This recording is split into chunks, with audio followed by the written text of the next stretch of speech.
Hello, elegant listeners and viewers, and welcome to Go, my favorite sports team. We are here again in the studio together. It's glorious having Mark actually across the way from me, being able to see his reactions, whether he's dumbfounded or excited. It's phenomenal. Yeah, exactly. And I definitely can't look up server hardware as I'm recording the episodes.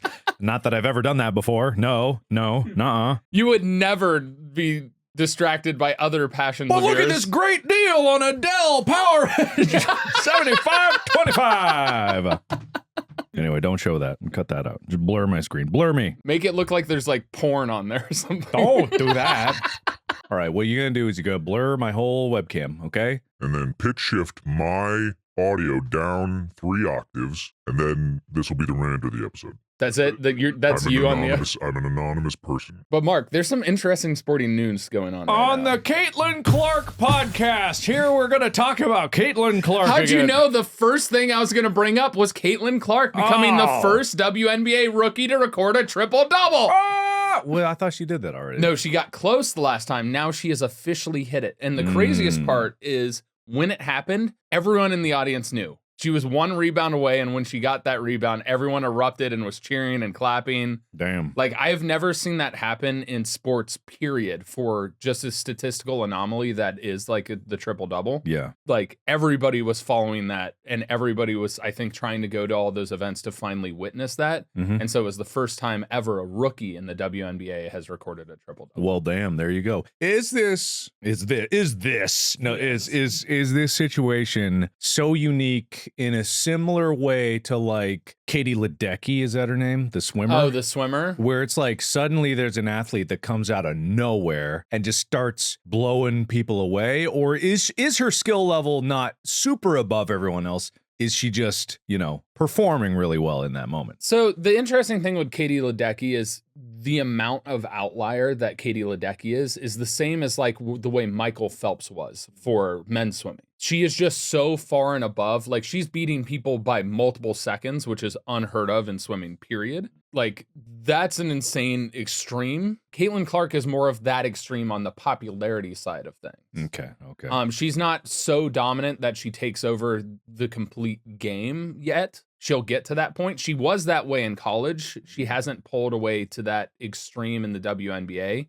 Part of that is because, and people would argue it has to do with the team and the coordination with them, because she probably would have gotten a triple-double a lot earlier if her teammates made baskets or caught her passes. So there's plenty of like showcasing all of her supposed turnovers, and it's like her teammate hasn't caught the ball. And even I've heard of this, and for those who don't know, and yes, you are supposed to learn about sports listening to this podcast. I saw some people on the subreddit that were saying, like, I still don't know shit about sports. I barely listened, and I've learned a lot about sports. You're lying if you say. So, but anyway, because of the way the draft works, and because Caitlyn Clark was obviously gonna be scooped up immediately, the way the draft works is the worst team from the previous season gets the first pick. Generally speaking, in the NBA and WNBA, it's a lottery thing, but so they have the highest odds of getting the first overall pick. And did the lowest team get the first pick? Okay, so for the WNBA. And so with her being in Indiana or wherever that is, I don't know. Yeah, it's Indiana. But just the whole state? It's in Indianapolis. I see a jersey that said Indiana. I'm like, is she the whole state team or something like that? Is she improving her team by being there? She has. They've won more games, I think, this year than they've won last time. They've had better attendance. Like, there's a number of different factors that have come in. It's the same thing as like when LeBron went to Cleveland. Cleveland was the worst team, and suddenly they were competing for the finals. But it's not to that extreme as like with the way LeBron carried that team to the finals. She's doing great. It'll continue to improve over time because it's still a jump from college to the WNBA. Well, fair enough. Anyway, that wraps it up for this year of Caitlyn Clark podcast. We're out. Peace. See you next year. No, but the interesting news, the Olympics are coming up. And so we're about to dive into, next week will begin our major Olympic coverage. I think we have 4 episodes lined up that is entirely surrounding the Olympics. But there's an interesting controversy going on with the Paris Olympics, right? Mm-hmm. So they spent $1.5 billion to clean up the river to be able to make it a part of the swimming events. For obvious reasons, $1.5 billion can go to a lot of things that could benefit the Parisians. If you don't know who those are, that's the people of Paris. The French. You know, the Parisians, the invading army in the movie 300. Yeah. Yeah. That tall Parisian guy. The Parisian. Yeah. Didn't you Yeah. see all the gold adorned with him? Obviously, he's Parisian. He spoke in a Parisian accent. You are a fascinating tribe. Could you imagine if the Parisians were actually the ones invading in 300? How different that would look. This is Napoleon rolls up over with a cannon. Leonidas like, this is where. But Napoleon would win because he was Yeah. a strategic genius. Why were you saying that they would lose? The Parisians? You hate the French. No, I don't. It's internalized racism. That's what it is. He's French and he hates himself for it. Don't bring in my own mental health and how I tear myself down all the time internally. The way of the French. That's just what it is. No, but the most interesting thing is the president, Emmanuel Macron, and Paris Mayor Anne Hidalgo announced they would take a dip in the waterway to prove it was safe for the swimming events in the 2024 Paris Olympic Games. And what happened was the Parisians then started organizing a mass pooping event where they would poop in the river before they swam in the river. Why? Why? Because that's their protest. They're geniuses. So let me, if I had to guess what they're protesting, is the kind of outrage that they could have cleaned it up at any moment. They could have cleaned it. It was expensive, but it's the people, right? It's the people's river. It's this city's river. Why not clean it up? Why not keep it clean? Why only now when, you know, the Olympics are in and, you know, you're trying to make it. So is that what they're protesting? So they're protesting the fact that the amount of money that's being spent for the Olympic Games, and historically, and this is a true case, and it's an unfortunate case in which it's not paid attention to enough, is when people host the Olympic Games, traditionally they lose money. And the reason they lose money is they spend all this time investing to make sure it looks perfect, whether it's through mass gentrification, forcing homeless people to live somewhere else, forcing them out. There's a lot of different cleanup methods that they do, and they do it in a way that's a Band-Aid fix. It's a temporary fix. And the biggest problem with that is instead of what the Olympics should do is force these places that want to host to do things to create a betterment of their society. And part of that is on the Olympic Committee, in my opinion, because all these sponsors come in and there's a massive money event. There's a lot of stuff that goes into it that these cities should be able to, by hosting it, be given funds and given the opportunity to improve the conditions for their citizens and for the long term, not for a short term Band-Aid to be like, hey, look, we're this great, because a lot of times they'll build brand new facilities, but then there's no plan for the long term use of the facilities. So then they become decrepit after the Olympics are over. Yeah, because it costs money to maintain them. And you know, if they don't have enough support infrastructure by itself. Yeah, I totally get that. So that's the biggest thing is, so they're kind of protesting the games as a whole because they're spending so much money to Band-Aid fix things so that it looks good for the event and then it's not a long-term investment. It's actually corporations are really guilty of this. When I used to work in offices and work in different stuff like that, they'll spend a nickel to have it fixed for, say, a year. And then they'll spend another nickel and they spend another nickel. And they could spend 50 cents. And the problem is fixed nearly forever because they'd rather budget for that small amount and that instead of think of the long term. It's also why we have a lot more single-use products now. It's not reusable stuff, with why we have plastics all the time, as opposed to the old school, like, glass milkman with the glasses, because the glass lasts forever and it's actually better for the environment and a million other things. But it costs more overall in the input. Yeah, and then you got to get the whole infrastructure of the milkmen and their milk trucks coming by all the time. But that's better employment. And then they bang your mom, and then it's like, oh man, that's better gene pools. Yeah, you mix different. You talk about milkgenics? Yeah, milkgenics, man. Oh, wow. Okay. It's like the mailman, too, you know? Well, I don't know if the mailman's better improving the gene pool. The milkman is clearly the Chad of the home delivery. You know, you got your milkman, UPS, FedEx, DHL, they're all in the same place. Mailman's kind of way below, but sometimes your regular gardener. Oh, yeah. The pool boy. Pool boy. Whoa, way up.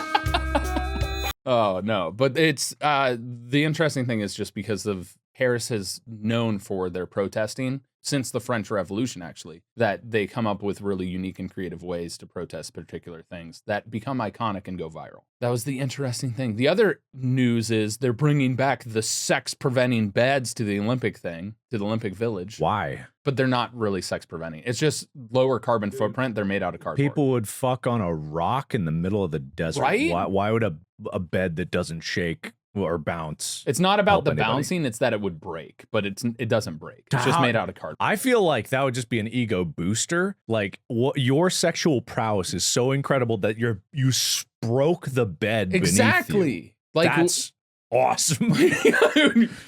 that's the pounding for the ages. You just hear all through, Olympic Village where you're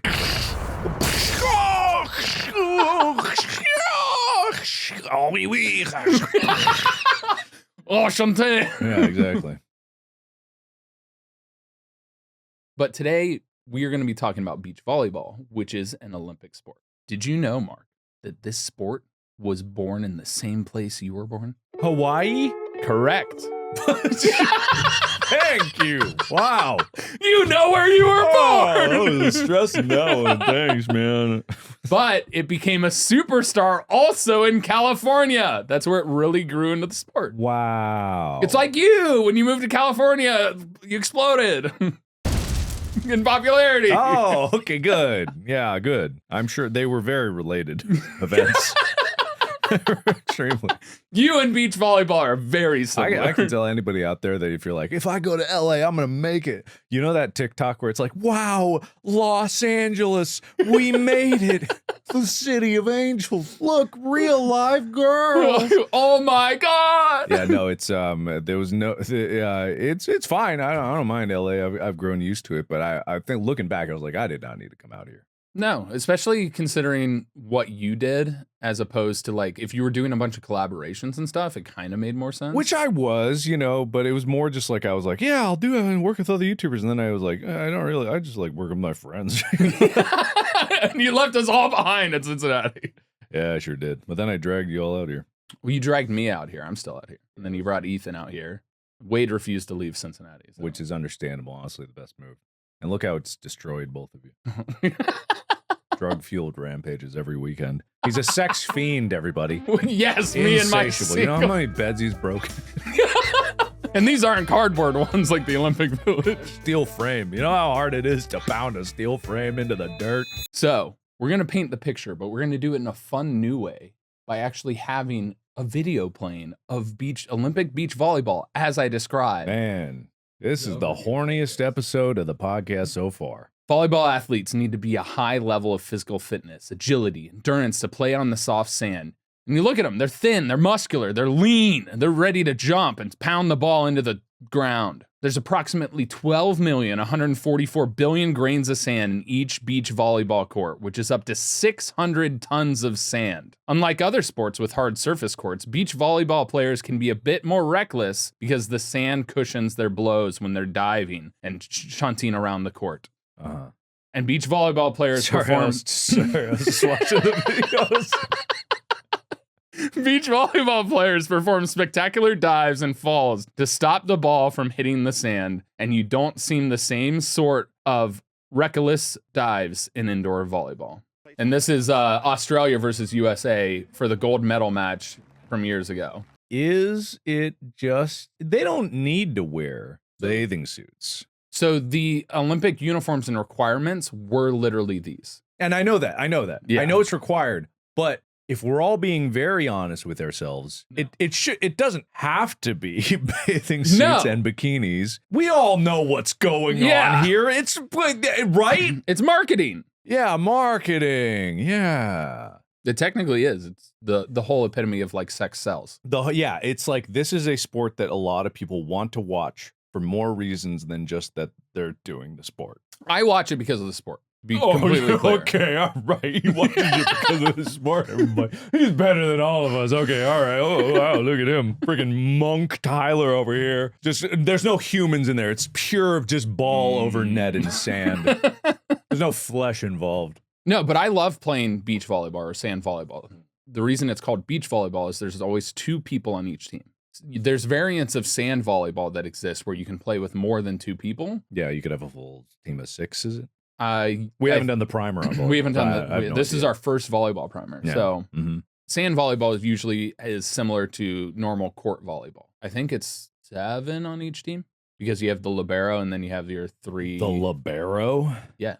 The libero. The libero? In traditional volleyball, yeah. The libero. Libero. I don't know what you're trying to say. I'm not like, oh, you're pronouncing it dumb. It's like Libero. Libero. Libero. The libero. The libido. That's why they wear the spandex shorts in indoor volleyball. Hold on, I'm checking the team size. He doesn't know it off the top of his head, everybody. Oh, there's different levels of it. It's 6v6. We're not talking about that today. We're talking about beach volleyball. Beach volleyball is 2v2. So beach volleyball has only been around for a little over 100 years, but it is ingrained in U.S. culture, especially here in California. If you're watching any movie or TV show on the set of a coastal city, it won't be long before you see a volleyball scene or players hitting a ball back and forth or even tossing frisbees. Normal beach activities, beach volleyball is up there for traditional beach activities. I mean, it seems like it would be. All you need is a ball and a net. Yeah, it's pretty accessible, much like, basketball is. You just need a hoop. You just need a net and you have a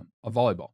And there are permanent nets all across the California coast. Permanent nets? Yes. Beach volleyball is both a professional sport and a casual game. Unlike indoor volleyball, which has 6 per each side, there's only 2 per team, and the smaller team size means a smaller court. And also that it's easier to find enough people to play. One of the great things about beach volleyball, like you said, is all you need is a ball and a volleyball net. And then you can just draw lines in the sand for your out-of-bounds lines. And beach volleyball isn't just a U.S. sport. There's 217 affiliated national federations and over 50 million players around the globe. It's also been an Olympic sport since 1996. So let's dive into the full history. Okay. Act 1. The first game of beach volleyball was played on the beaches of what beach in Hawaii? I don't know. The big one. Waikiki Beach. That's a pretty big one. I was only born there. I don't know nothing about it. You're fine. It was also in 1915, so you weren't born yet. So then shortly after that, it began to spread in Europe in 1917 and 1918, and when American soldiers brought the sport with them when they fought in World War I. That's when it spread to Europe. Okay, cool. While informal games it's because of Top Gun, the beach volleyball scene. Oh yeah, the famous movie from 1915. It was crazy that the first movie ever made was about jet fighters. That's pretty nuts. They called it. They called it. But while informal games of beach volleyball were played earlier, beach volleyball developed into an actual sport in the 1920s in Santa Monica, California. Damn. Just west of where we are right now. Well, it's a bit west. It's a bit west. Quite a few highways. And you got to go on the 101 to the 405 to the 110. You just get 134. Where did you just go? It's the 10. It's the 10, it's not the 110, it's the 10. You start on the 101, then you jump all across. The 101 connects to the 405 because the 101 combines with the 134. 134. I don't even know what that is. 134. Now we're doing California. I gotta look at the map because the 134 is what I know is the one going across. I forgot that it is also known as like the 110 after the 110 comes back, and it's a 170 that goes up past what the 134. For some reason, the 134 just ceases to be at the junction of the 101, and the 134 does not go up. Anyway, it doesn't make any sense at all. That's California roads for you. So Santa Monica. Wait, the 110 is over. Oh wait, never mind. That's why I switched to the 10 because I got confused. That's fine. I'm doing off of memory. I don't have a map on my screen. I got a map and I'm still confused. Oh, that's fair. Los Angeles doesn't make any sense. No, it doesn't. But the sport grew in popularity in the 1930s, in part because of the Great Depression, since it was a cheap way to entertain yourself and have some fun with your friends and just go to the beach and forget how horrible the economic crisis was that was going on then. Even though right now the economic crisis is arguably similar to the Great Depression. Yeah, but not as bad yet. Not yet. It's coming. It's soon. Maybe. It could happen. In the summer of 1930, the first 2v2 game of beach volleyball was played, and the story goes that 4 men were waiting for the rest of their team to show up to play at Santa Monica Athletic Club, and they decided to do a 2v2 game. The 2v2 version of the game became increasingly popular in 1947. The first 2v2 beach volleyball tournament was held, and the sport grew in popularity to become a staple of California beach life. More and more athletic clubs in the 1960s, the California Beach Volleyball Association was founded, along with the first official beach volleyball rules. Eventually, beach volleyball became governed by FIB, Fédération Internationale de Volleyball. FIDB. FIB. FIDB. FIVB. FIVB. What in the French bullshit? What is that? FIB. You said day volleyball. I said, what? What did you say? FIVB. Functional inspirations of day volleyball. I said Fédération Internationale de Volleyball. FIDV. This is great There's content. no D. What do you mean? It's Day- FIVB. You said day volleyball. Oh, well, yeah, of Day volleyball. volleyball. Well, you don't, it's like you don't, the United States of America, you don't go, or you don't put O in there. It's USA. There's no of. USA. Day is of. USA. And now has since been and is continuing being the official governing body of volleyball. And while it is a very popular sport, it wasn't popular enough to meet the Olympics until 1996 and has been a part of the Summer Olympics ever since. So, Act 2. How we play. I got this. Start naked, find 2 straps of cloth, apply them to body. Find the ball. Drag fishing net from ocean, find tree. Bring sand to tree. Great day if sand already at tree. Put fishing net up on tree. Get friend. 2 more strip cloth. Apply. Find 2 enemies. If they can't find cloth, they naked. Other side of net. Enemy. Kill with ball. Put spike on ball. No. Dumbass. You spiked the ball. Oh. Me not speak language as good you. Then count as high as you can count. Whatever you can count to, get that number. A ball on far ground. Don't let touch your ground. Game over. You win. That's so well done. I love that so much. That's it. And That's it's beach volleyball. very close. It's very That's close. beach volleyball. It's very close. So, the court size. Oh, damn. Official regulation court is a rectangle that is 16 meters long, What rectangle? 8 meters wide. What is rectangle? What rectangle? I was like, what? This rectangle. What is This rectangle. That's rhombus. No, rectangle. Rhombus. Turn it, rhombus. No, turn it diamond. Rhombus slanted. Okay.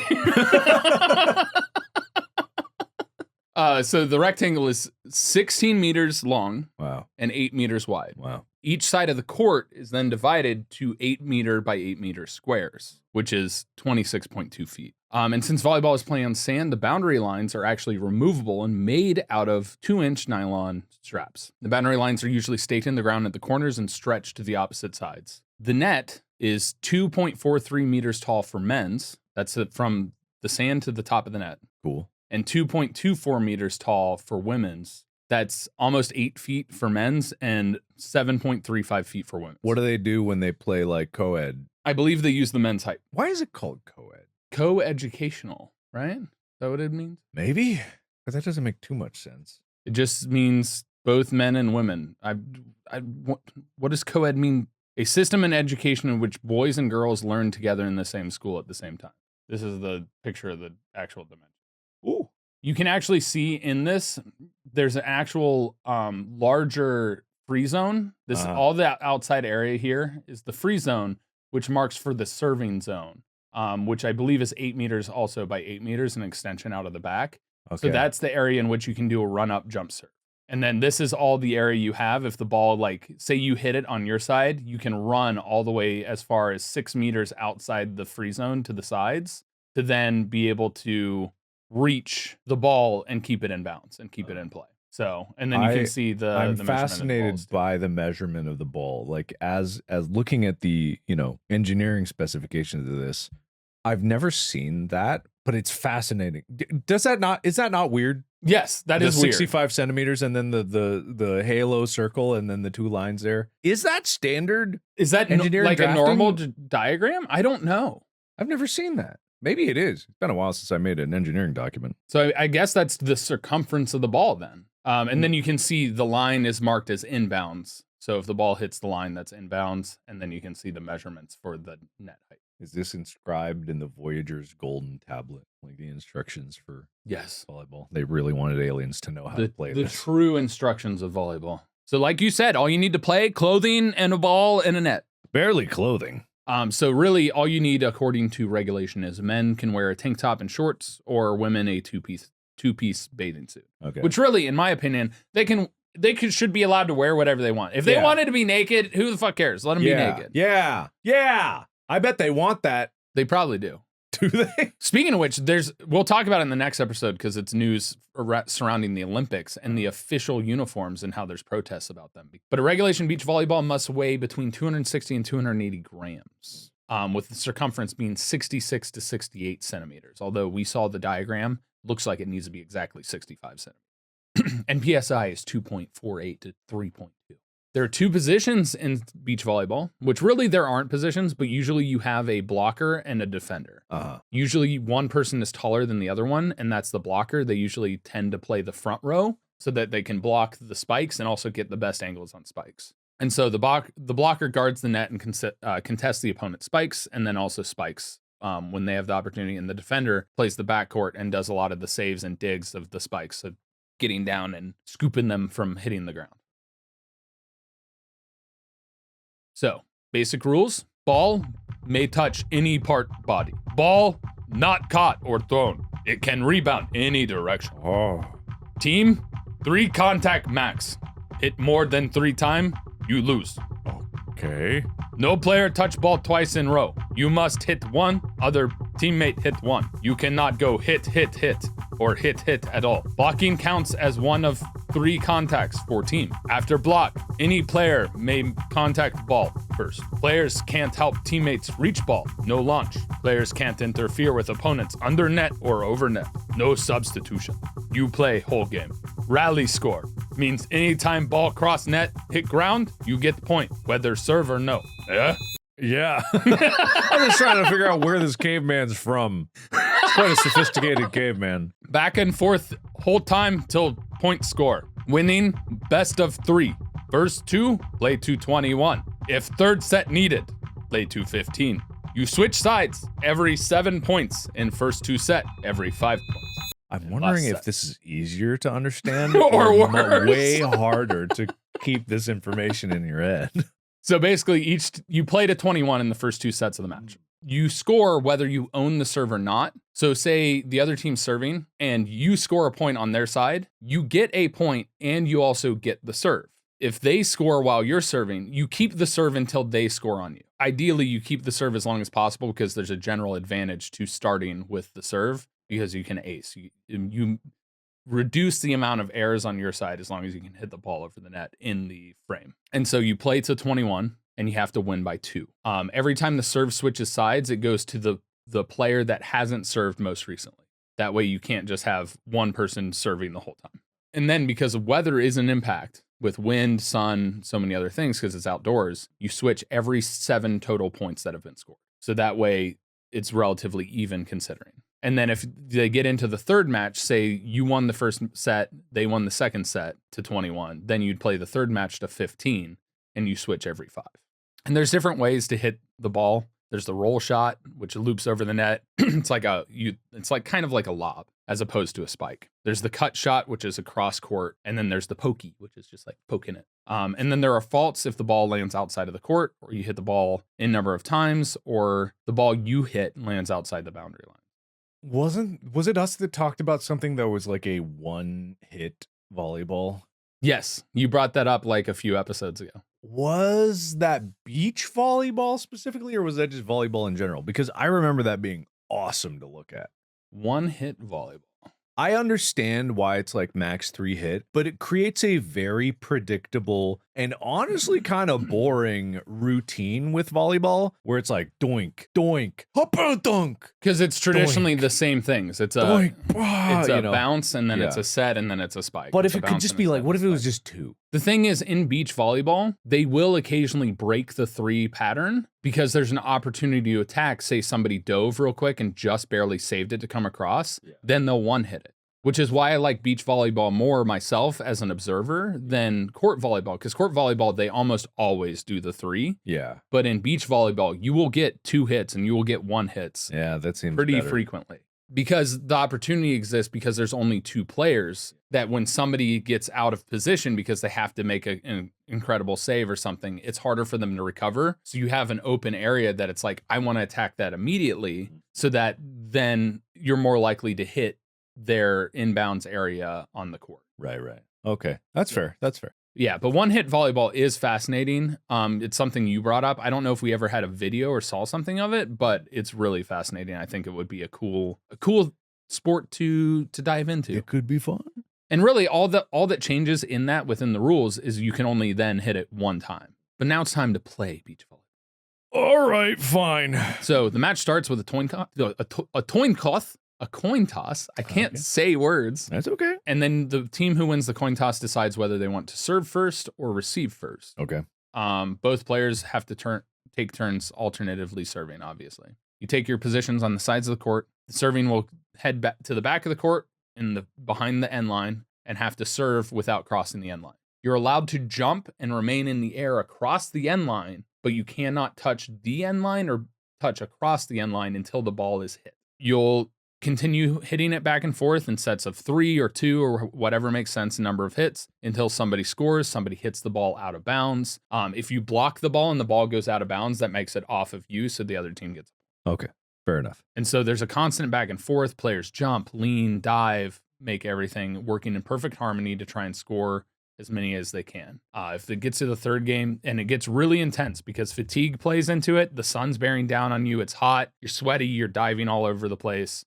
So you want to make sure and have sunscreen and be prepared for a long, grueling match. How many games a day do they play at the Olympics? I believe it depends on the day. Usually each team plays once. Just once? You got to remember, not every country fields a team in every sport. So it's set up tournament style. I don't know the official Olympic volleyball tournament. It just says there's a bunch of preliminary matches. Basically, in the preliminaries, everyone plays everybody. Based on the wins, losses, they enter into the tournament and the seeds and then play each other through the tournament until somebody gets the gold medal match and they win. Fair enough. So round of 16, then it goes to the quarterfinals, then it goes to the semis, and then the medal matches. All right, sounds good. It seems like it's tournament style, and I think each team maybe plays, the most they would play in the same day would be 2. But that's beach volleyball. Hey, ignore my yawning. It was so thrilling. Can we play that video again? Yeah, let me... If everyone out there, you want to watch a sport, there's one to watch. Yeah. It's got something for everybody. Unfortunately, I don't have the official schedule yet because the Olympic schedule hasn't been released for the televised schedule and when things are showing. But as we continue talking about the Olympics and each sport we talk about, we will talk about the schedule of what is happening during those times, where you can watch, which I believe NBC owns all the rights to it. So it'll be on Peacock and NBC, where you can watch the Olympics, and it'll be running pretty much all hours because of the time differences, and it's being sent to the world as a whole, which is why the Olympics are such a cool thing. Not only is it a bunch of countries competing against each other, but it's the sportsmanship. People meet each other from all other countries. Cultures are shared, beds are shared because of the Olympic Village. But there's a lot of level of competition, and there's a lot of high level athletes that you discover by watching the Olympics that you wouldn't know of because they're not from your country. And so it creates an opportunity to see these, not only the pinnacle of athletes, but you also get to see sports that you don't really see anywhere else because it's not shown in very commonplace in your country that you're in. Right. So if it's not popular in your country, a lot of news channels and stuff aren't going to show it. I'm always fascinated just by the the army of broadcasting officials, like cameramen, like switch runners, the amount of cabling they got to set up, the infrastructure that has to be set up for all of these different events to broadcast all at the same time and capturing it all. I can't imagine how much, because they're recording it, of course. I can't imagine how much footage that they deal with. It's beyond petabytes. It's whatever the thing after petabytes is, probably. It's so much data. From a technical perspective, you know, it's nuts. It's nuts. And I always look at this and I just think like, man, I can't even get somebody to come over and look at my solar in a timely fashion. How do they get this shit done? Well, they have the globe to work with, you know? They're not confined to the local the local people that work those jobs. They're I pulling would them from all fly over someone the world. in to do it if they could do it in a day. That's my biggest thing about just like any kind of maintenance that I need done. I've had so many people come consult. Not one of them is doing the job except one for not the solar. Yeah. It's so frustrating. How do they get all this shit done? And all the sports broadcasts that all occur, and anytime there's a problem, they're like, oh, we know a guy, call a guy, fix it in 2 seconds. You just need to find that guy. The guy that knows all the guys. I've been trying to find that guy for ages. That guy doesn't exist. Or gal, they don't exist.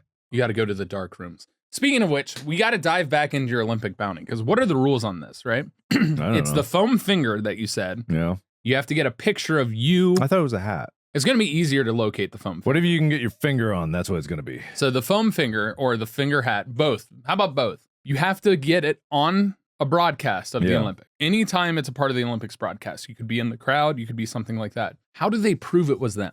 They have, well, obviously they're on camera, their faces there, then they are pointing at the screen. That was the other requirement of it. They have to take a picture of themselves pointing at themselves on the broadcast. Screen, yeah. And then we would have to be able to independently go to that broadcast time and pull up, and it's like, okay, this isn't doctored. Someone didn't just Photoshop their face. So it's got to be like, oh, you know, the yeah, so you got to provide like if there's because obviously this is recorded and there's a broadcast, we'll be able to find it in some capacity. Being able to show that, I think the foam finger is going to stand out more than the hat, to be completely honest. Either way, whatever it gets there. So I would say in that they're taking a picture of themselves on the broadcast, pointing at themselves. Yes. Verifying that it's them. I feel like their Instagram, so that it can't just be somebody sending a picture of somebody else pointing at themselves. Because that's the problem. Who's going to have a random picture of themselves pointing at themselves? They could steal it off of the Reddit or something. Find it. We know who this is. All right, so you have to submit it to the Reddit or the Discord. I think both are viable, and then we will contact them. And it's 10 people, and you said $500? Sure. I'm remembering off of what the other thing That's pretty good memory. I don't remember any of that. So we're making sure the criteria is there. Max of 10 people. Foam finger is probably going to stand out. I don't think we're going to get 10 people. So you could, but here's a stickler. There have been a couple of people that reached out to me already asking what if they can get an Olympic athlete to have the foam finger or the hat on. Well, Olympic athletes, they're rich beyond their wildest imaginations. They don't need 500. No, I would give $500 to the athlete or to the person who gave it to the athlete. Both. I mean, that'd be really cool. I still think that's a really cool idea to have the foam finger if out any, there. If any Olympic athlete out there is looking for a sponsor, this podcast will sponsor you. You just have to do your event with the foam finger. We get $500. Yeah, no, we'll somebody dives into the pool with the foam finger. I don't know what Wheaties is paying, but I would love to sponsor an individual. I don't even know if that's possible. Simone Biles, can you do a flip with the foam finger? Simone Biles is so beyond our budget. What the fuck are you talking about? Maybe Simone's a fan. You know, Caitlyn Clark's a huge fan. Even if you were a fan, I wouldn't want you to do us a favor. If we can't afford you, don't talk to us. Well, listen, hey, all of you out there, you athletes, you've been training your whole life to get this sponsorship. I've legitimately thought about buying my brother a custom paraglider that says GMFST on it with our logo and stuff, because he's now competing across the world. And I think and people are like, you just see it in the sky randomly. So I've thought about buying him one. I got to talk to him to figure out which wing he wants and then see about it. But I've thought about it. But my brother just finished 16th place in the X Pier, which is one of the top paragliding competitions in the world. There you have it. I've been looking for a sponsor for so long, I didn't realize I could be the sponsor. We need a sponsor to sponsor us so we can sponsor more people. It'll be a pyramid of sponsors. Totally legitimate. It's the sponsor scheme. Exactly.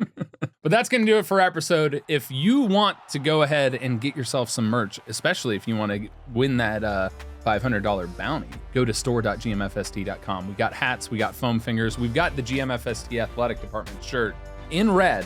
So if you want to go check that out, store.gmfst.com.